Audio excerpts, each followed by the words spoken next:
Hello, and welcome to the COVID-19 vaccine panel discussion with University of Georgia experts. I'm Glenn Nowak. I'm an Associate Dean in the Grady School of Mass Communications and Journalism at the University of Georgia, and also co-director of the Grady College's Center for Health and Risk Communications. I'm here with a panel of experts from the Augusta University of Georgia Medical Partnership to have a conversation about some of the most common questions about COVID-19 and COVID-19 vaccines. It is critical to have accurate information about the vaccine, and it can be difficult sometimes to get that kind of information. All the patients, or all of our panelists today, believe that everyone should get COVID-19 vaccines unless your doctor has told you not to. It's okay to have questions. It's okay to ask your healthcare provider or your doctor or your nurse about your questions. And it's okay to want more information. We hope we can answer some of your questions today with this webinar and better equip you so that you can make better decisions or an informed decision about COVID-19 vaccination. I now would like to introduce you to our panel. Dr. Jean Chen is an Associate Professor of Medicine for the Augusta University of Georgia Medical Partnership, and is Executive Director Emeritus of UGA's University Health Center. Dr. Nick Fox is a critical care physician at Piedmont Athens Regional Medical Center.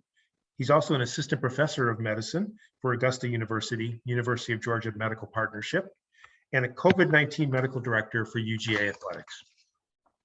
Dr. John Francis is a physician and infectious disease expert at Augusta University of Georgia Medical Partnership, and Dr. Ferris Johnson is a family medicine physician and Assistant Professor of Medicine for the Augusta University of Georgia Medical Partnership. I thank them all for being here today. So let's get started with today's questions. My first question is for you, Dr. Johnson. What are the benefits of getting vaccinated for COVID-19? Well, the most obvious benefit is you significantly reduce your risk of contracting COVID. Secondly, you reduce the risk of passing it on to others. The potential freedom of knowing one has been vaccinated cannot be beat. Once I got the vaccine, I felt much better around other people. What we have found is that the COVID disease is a very severe one and very unpredictable. The risk of serious illness, long-term illness, death has really taken a toll on our society. Financially, socially, families have been devastated. So the vaccine has turned out to be the only reliable way to hopefully put a dent in this pandemic and allow us to resume a more normal lifestyle. Some people who have not yet got vaccinated are probably or maybe worried about the vaccination experience, including being stuck with a needle and being worried about what that vaccine experience is going to be like. What do you say to people who are concerned about the vaccine experience, including being worried about the needles? First of all, I acknowledge that the vaccine experience can be somewhat frightening.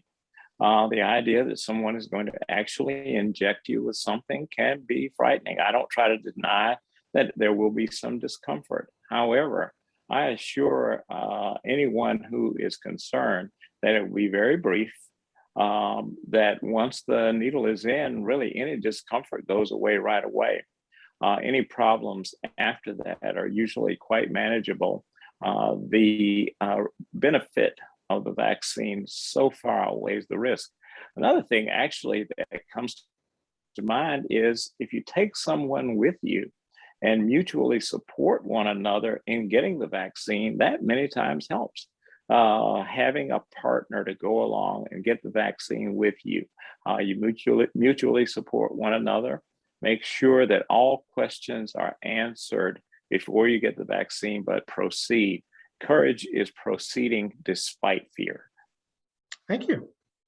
Dr. Fox, there have been many people who have been concerned about the safety of these vaccines. Could you speak a little bit as to how is the safety of vaccines assessed? How do we know these COVID vaccines are safe? Yeah, absolutely. So in general, all vaccines go through rigorous testing, and the COVID vaccines have been no exception. Nothing was skipped, which I often hear a concern about.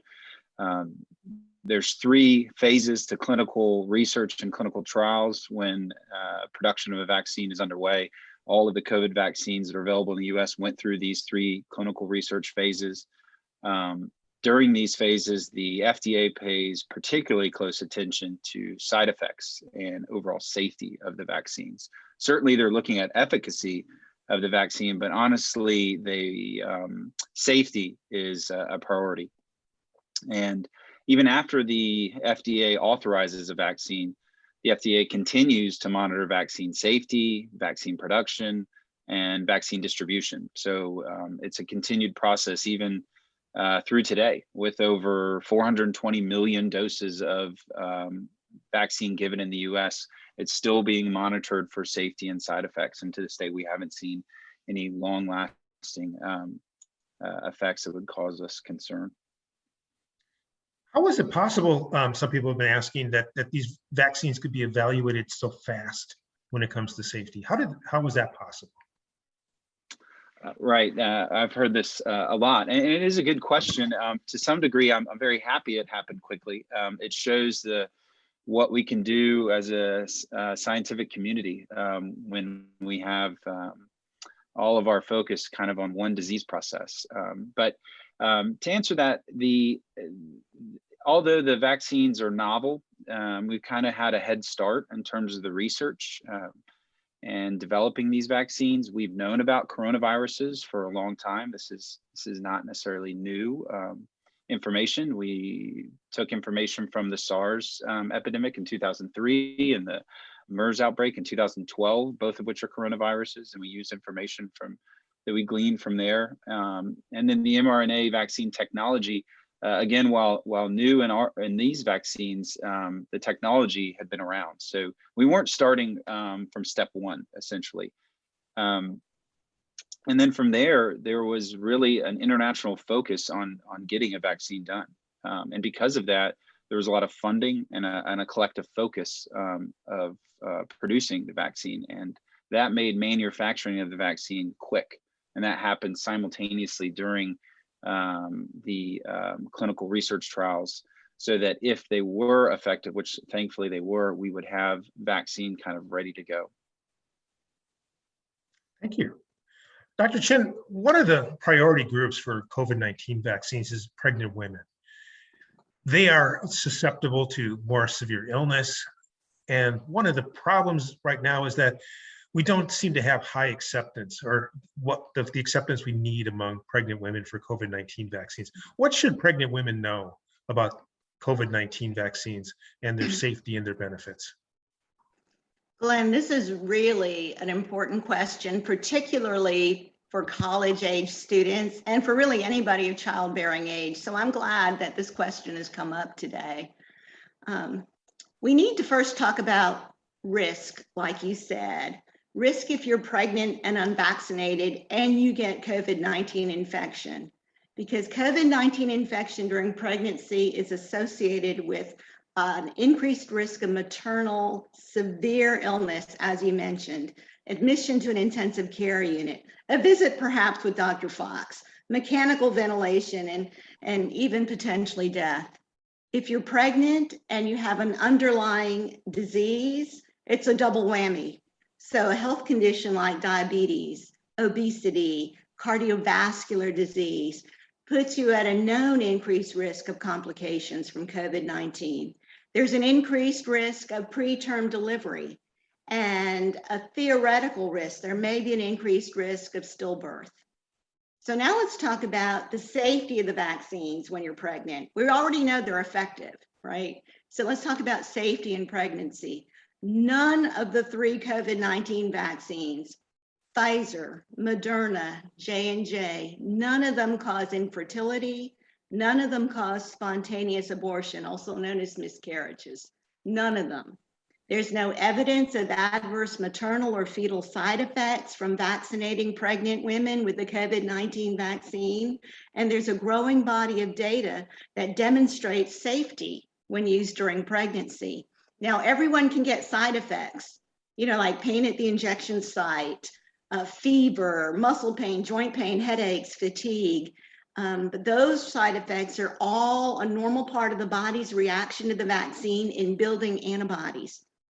And pregnant women, they can take Tylenol or acetaminophen who experience fever or any of those side effects if they choose to.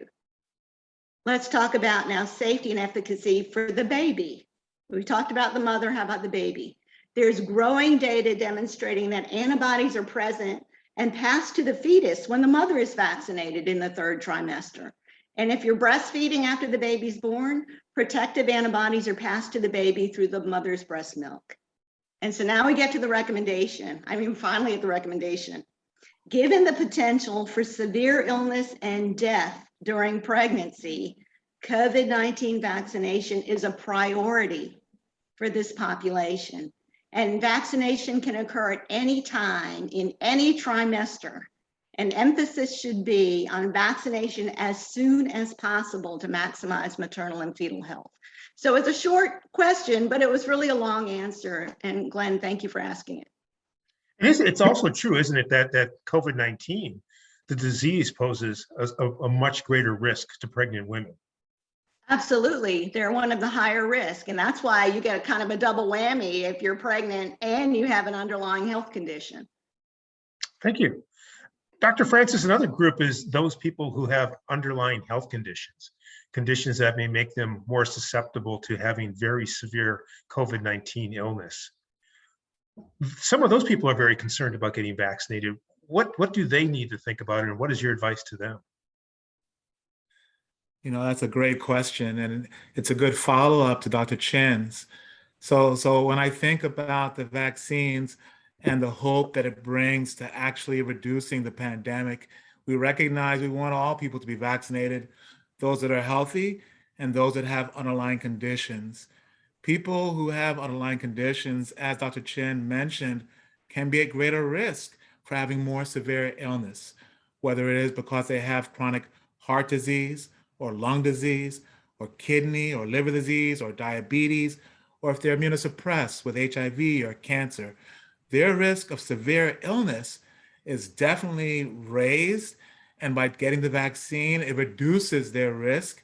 And so we want that category or that group of individuals to also protect themselves. And so it's very, very important for them to get vaccinated as well too. Does it matter for people who have an underlying health condition which vaccine they receive? I would say to that answer is no.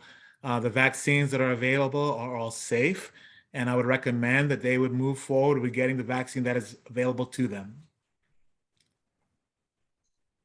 Thank you. Dr. Johnson, another question people often have is they've been hearing a lot about breakthrough infections.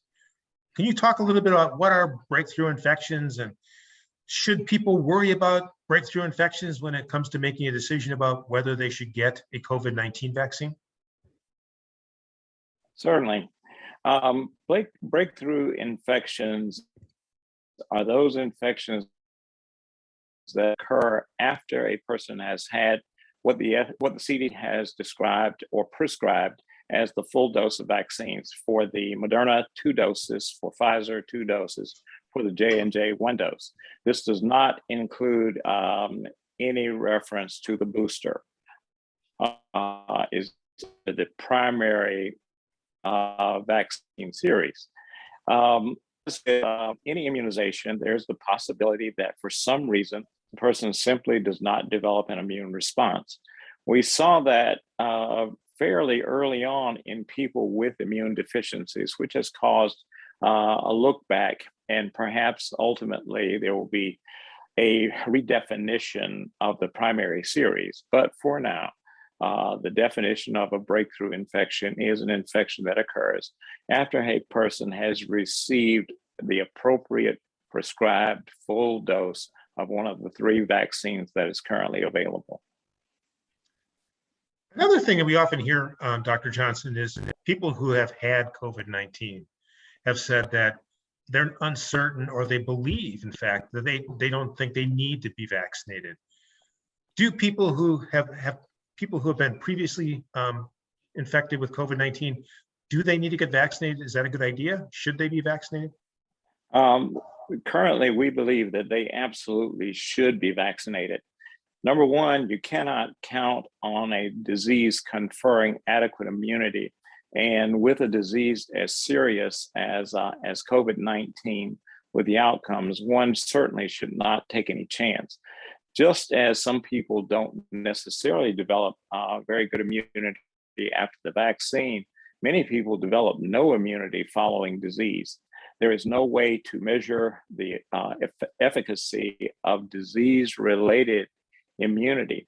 When one develops an immune response, it is to any of a number of the things in that infectious agent. The vaccine has been designed to induce immunity so that it will be most efficacious in preventing the current disease. So the disease is designed to attack the vaccine is designed to attack the COVID-19. Getting the disease and assuming that one has immunity is like going out with a shotgun and just shooting in the dark, hoping you hit something.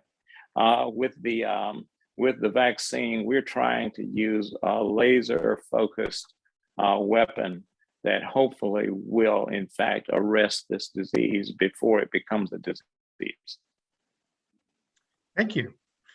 Dr. Fox, one of the, we often hear from younger people, particularly young adults, people who may be 18 years old to maybe 35, 40 years old, that they're not at risk for severe illness or they have a healthy immune system. What do you say to those people, the 18 to 40-year-olds who believe that COVID-19 is a severe illness for other people, but not people their age or who are in their health status? Yeah, this is a great question. And there's a couple of pieces to it. Number one, it is absolutely a myth to assume that just because you're young and healthy, that you're immune to contracting severe COVID. And for those that find that hard to believe, I could invite them to come to the ICU and I could show them folks that I've taken care of from the 20 and 30s and 40s and 50s, especially with this most recent wave of Delta variant. If you look at the total deaths in the US are 740,000 or just north of there. Almost 40 to 50,000 of those have been under the age of 50, and under the age of 40 is about 15,000. So there's absolutely young people that are getting sick and severely sick to the point of death from COVID. So I think that is a myth. And then number two, you need to understand that your actions and specifically related to the vaccines affect other people. And certainly it's a personal decision, an individual decision, but they do have consequence on others. So even if you put yourself in that category of being young and healthy, where your risk of dying might be lower than a 70 or 80-year-old, you need to ask yourself, how often do you come into contact with people that are at risk or are at in that higher risk population for contracting severe COVID? And I bet that is quite frequently if you ask yourself that question. And then something that Dr. Francis said is that I agree with wholeheartedly is that we are not going to get out of this pandemic if we don't all get vaccinated. We will just, it will continue. I think more variants will come about, and we will continue to have this conversation. And so our best weapon, as Dr. Francis mentioned, and Dr. Johnson as well, is to get vaccinated. And then lastly, the young people need to understand that long haulers COVID, or post-acute sequelae of SARS-CoV-2 is the new technical term, is often in younger individuals and patients that were never hospitalized. So the mild to moderate cases, these are the patients I'm seeing in clinic 6 months later that still can't go and run or still can't get back to work. And so you may not die from COVID because you're young and healthy, but that does not make you immune from long haulers COVID. Thank you. Dr. Chen, there's been a lot of misinformation, a lot of disinformation put out about these vaccines. It ranges from claims that these vaccines may contain microchips to probably a more significant claim for many people that these vaccines somehow can alter the body's RNA or the DNA, and as a result create some kind of long-term safety effects. What do you say to people who have those kinds of concerns? Glenn, this is actually quite a common question. It still boggles my mind how common this question is, but it is. Let's just be very clear. COVID-19 vaccines don't contain microchips. COVID-19 vaccines do not alter your DNA. COVID-19 vaccines will not make you magnetic either. That's another one that people have asked me about. As Dr. Johnson, Dr. Fox, and Dr. Francis have said, COVID-19 vaccines are safe. They're effective in reducing the risk of infection, preventing severe disease, hospitalizations, and death from this virus that causes COVID-19. Vaccination can even, as Dr. Fox said, reduce transmission of the disease and help protect your loved ones against COVID-19 infection. They have zero tracking capability. They do not change or interact with your DNA in any way. They don't enter the cell nucleus where your DNA resides, if you remember any of your high school biology. These are the take-homes for you that I think you should remember, not the microchips, not the magnetism, not the DNA. Compared to fully vaccinated people, unvaccinated people are 6 times at greater risk of getting infected with this virus that causes COVID-19, and 11 to 12 times at greater risk of dying from COVID-19. So that's the take home I think we need to send to all our listeners. Thanks, Glenn. Dr. Francis, I think it's a good segue to this next question. I mean, a lot of people have concerns about what should I expect after I get vaccinated? What should I be looking for in the days after vaccination? And I guess a related question is, could I have a severe allergic reaction or some kind of short-term reaction to these vaccines? What do we know about the vaccination? What happens to people after they get vaccinated? What should people know? I think that's a very, very important question. And I'm sure that many patients have that question as they get vaccinated or they're considering vaccination. So I'm glad that you asked that. I would say, Dr. Chen, Dr. Johnson touched on some of the side effects a little bit, and I'll just reiterate some of them that, some people may have some arm soreness after the actual injection. That's very transient. It would go away within a day or two or so. And there are a few people that may have some flu-like symptoms that are also transient that may go away. And for the most part, those are the more common kind of things that some may experience. Many people have none of those symptoms whatsoever, and they're absolutely fine. And the likelihood of having a very severe reaction is extremely rare, very rare. So when you think about the mild side effects compared to the risk of severe illness, death, or the long COVID syndrome, I would say that those are much more of a greater risk than the mild or no side effects you may have with the vaccine.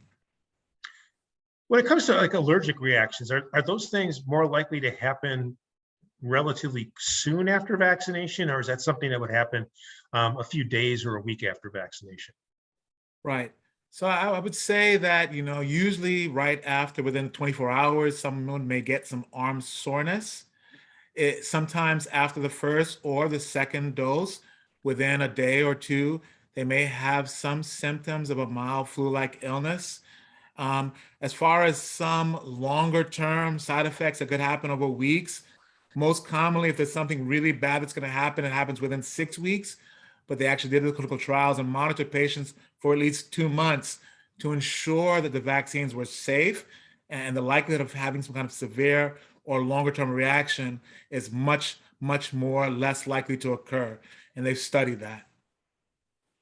Well, thank you. And I thank all of our panelists this evening. This concludes our time together. I want to thank the University of Georgia experts for joining me today.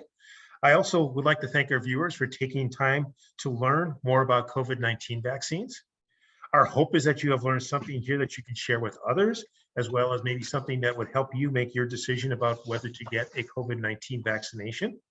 If you have additional questions about COVID-19 vaccine and even COVID-19, we encourage you to visit the CDC website, which is cdc.gov. We encourage you to take this opportunity to get a COVID-19 vaccine if you have not yet done so, to protect yourself, your friends, your family, and your community. The University of Georgia continues to offer vaccines to UGA faculty, staff, and students. Getting your vaccine is fast, free, and easy. Remember, with every person vaccinated, our community becomes healthier, safer, and stronger. And once again, thank you for listening to us today.